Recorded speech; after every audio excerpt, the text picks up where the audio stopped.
dad, you would say, is a real fisherman. Oh, yeah. I mean, he has fishing hats. The red one. He has fishing shirts.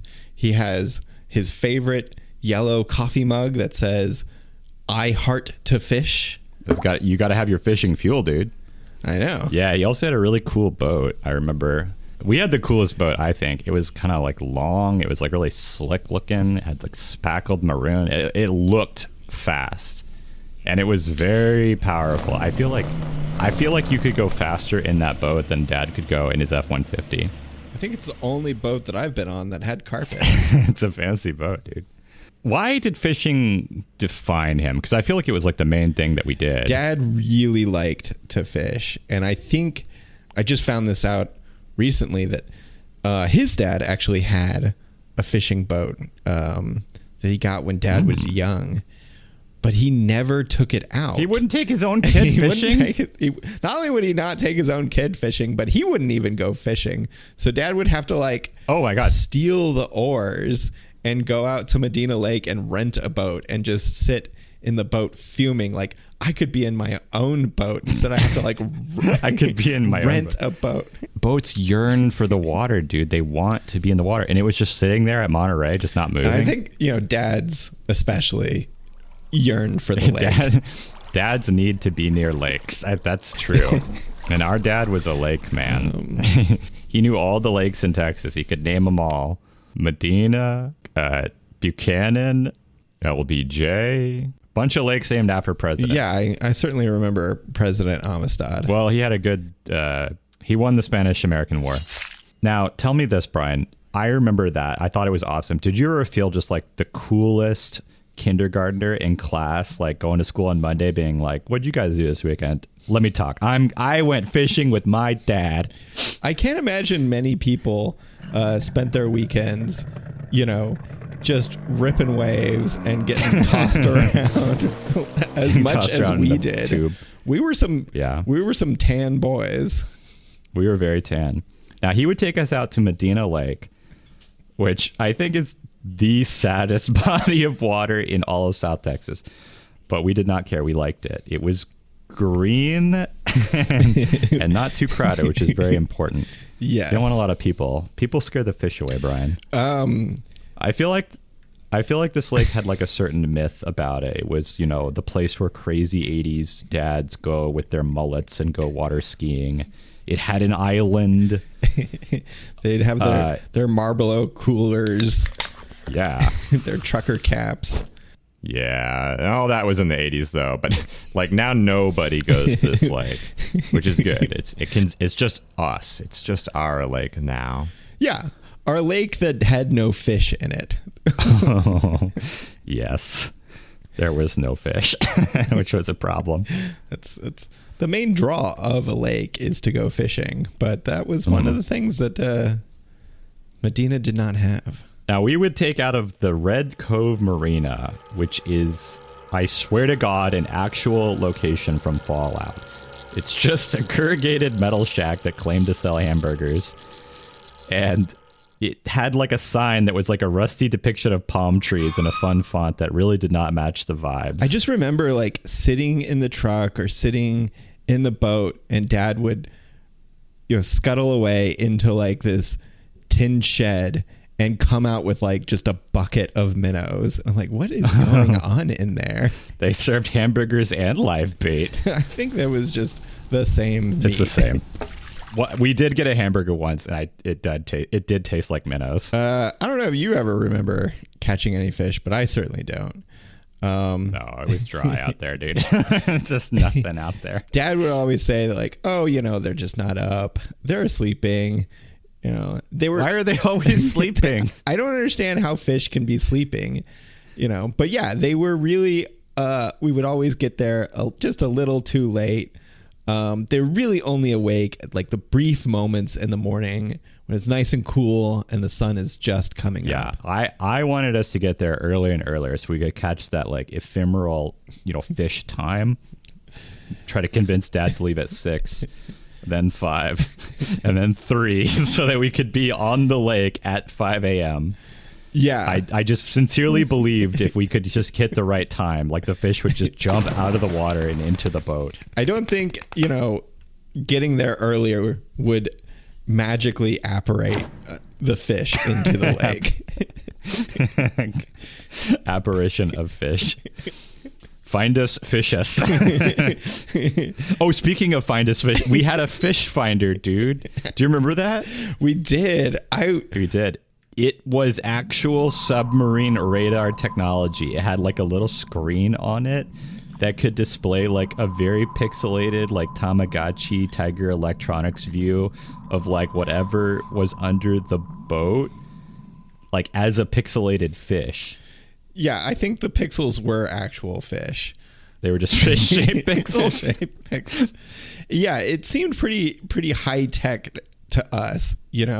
It's more just like throwing lures out willy nilly. This is the turn of the century. We have technology. Radar guided fish lines. And we'd be staring at it like, oh, there's a fish. There's a fish. And, there's a Throw your line now. It's there. It's a whole bunch of fish. And Dad's like, no, that's a tree. That's a shopping cart. That's a dead body. None of them were actual fish. So we would fish near the dam, which was where the water was the deepest. And Dad would always tell us as we'd kind of like scoot up next to the dam that the dam actually broke many years ago because a large catfish got stuck in the gates. And that's why Medina Lake flooded and had a spillway, because they couldn't open the gates. Yeah. It was so big because it would just like filter all of the water that was like trying to get through the dam. It became a filter, like a barnacle down there. It just grew to the size of like the gate and stuck. It filled up. Yeah, it became they are filter fish, right? So he was just filtering good. Yeah, we could never verify that though, because he's hundreds of feet below the surface of the water. Yeah. And we never actually went on top of the dam to like look over the edge to see if the gates are working. Now, Dad had a lot of very elaborate fishing gear, like one of those really big, tall tackle boxes. It was taller than me when I was 5.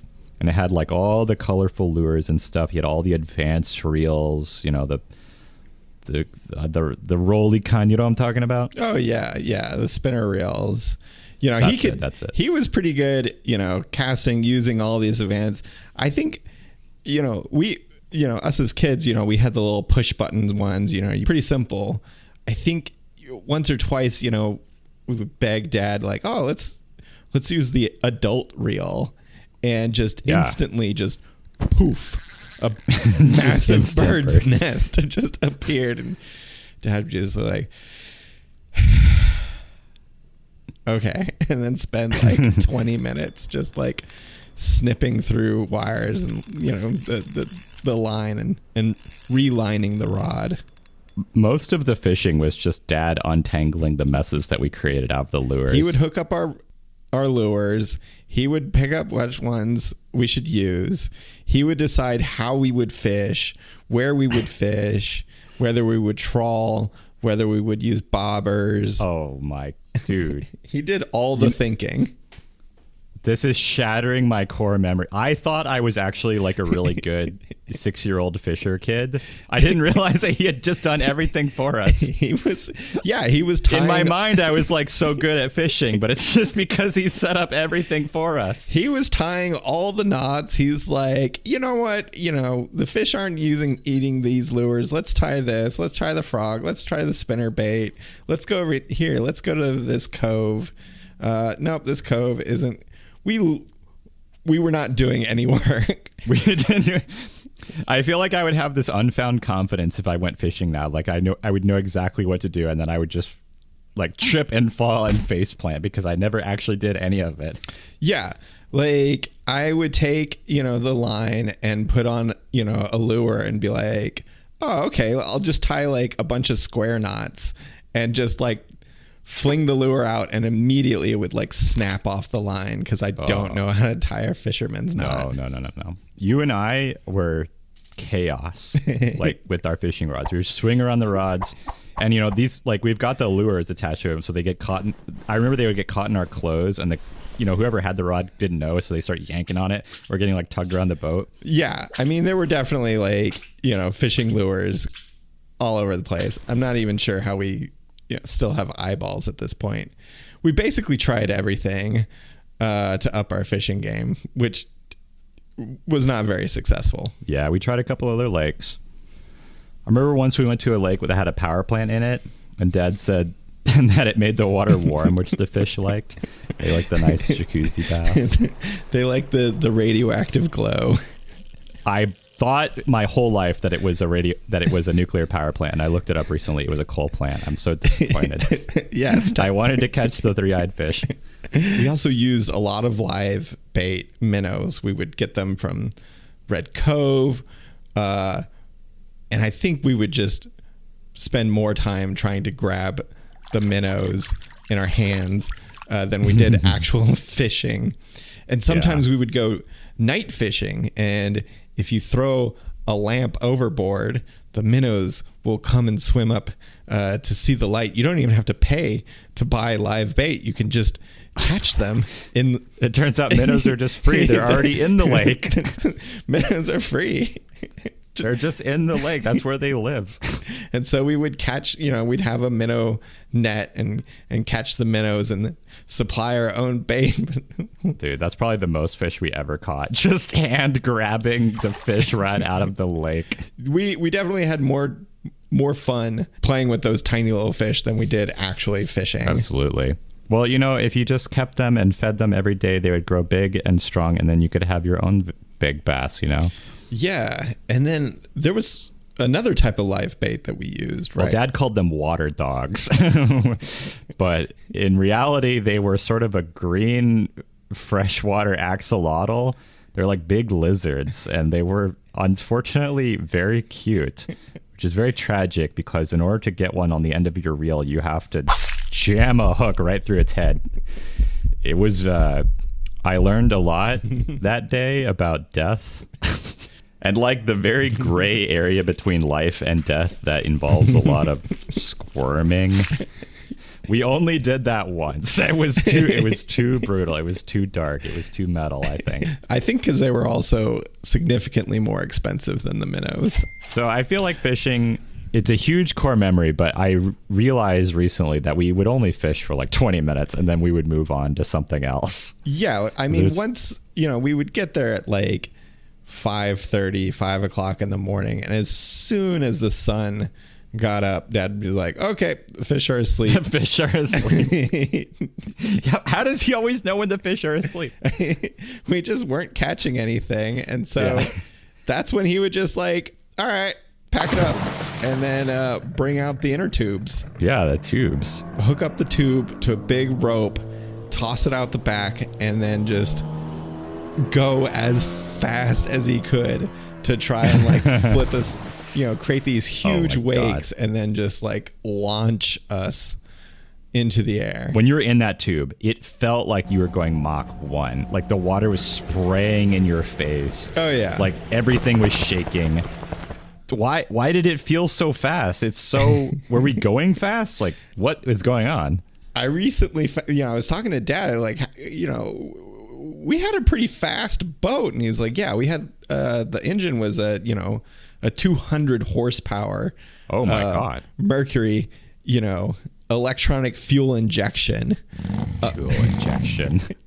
Oh my god. At the time, I believe that was like the biggest motor that we would see on Medina. I was looking at Reddit for people recommending engine sizes, and they're all saying like, oh, you only need 45, 75 horsepower. Anything over 100 is too much. Like, why did he have 200? He wanted to go fast. That's so extra.